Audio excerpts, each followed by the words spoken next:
Jackie Joyner-Kersee is a Black achiever whom Sports Illustrated magazine chose as the top female athlete of the 20th century. Jackie was born near here in East St. Louis, one of 4 children of 2 teenage parents who raised her in a home owned by her great-grandmother.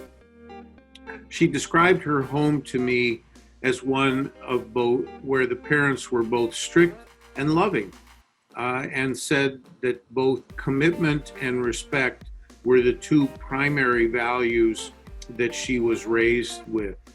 She began her athletic career at the age of 9. She went to the local high school coach, whom she said, "I really just want to run." And she did, in spite of growing up with asthma, a lifelong illness that she has overcome throughout her career. Her school days athletics earned her a chance to go to college on scholarship at UCLA, but she went there on a basketball scholarship, and while there, finished a career in which she was among the leaders at UCLA in points, assists, and rebounds per game. She also at UCLA met her husband, Bob Kersee, whom she is still married to today after a little over 30 years. Bob was Jackie's track coach at UCLA and stayed with her as she went on for her Olympic career. In the Olympics, over 4 different Olympic sessions, Jackie earned a total of 6 medals, 3 of which were gold, including gold in the heptathlon, where to this day she still holds the world record.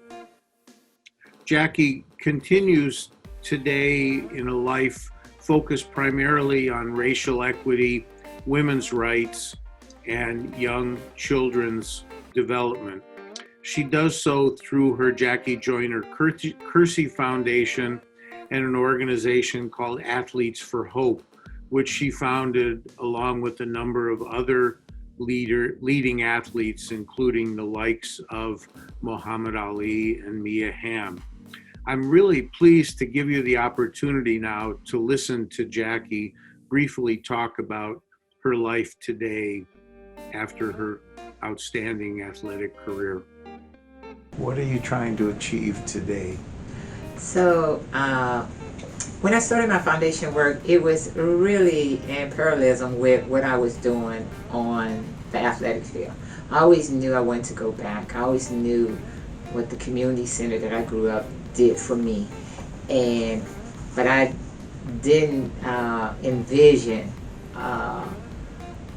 what it would take to bring all that to life. So I knew I wanted to help people, but as I continue on my journey, it was always, I want to come back home. You know, everyone's like, well, you in California? I'm like, yeah. I mean, I love California. I love what I have to do. I love going to UCLA. You know, I love all of that.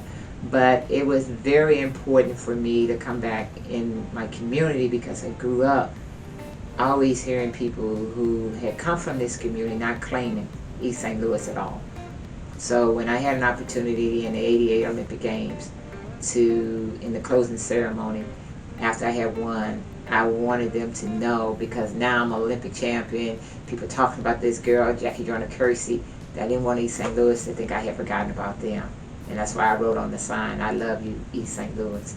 If you had 1 or 2 things to offer to people watching this, what advice would you give them similar to what your mother gave to you?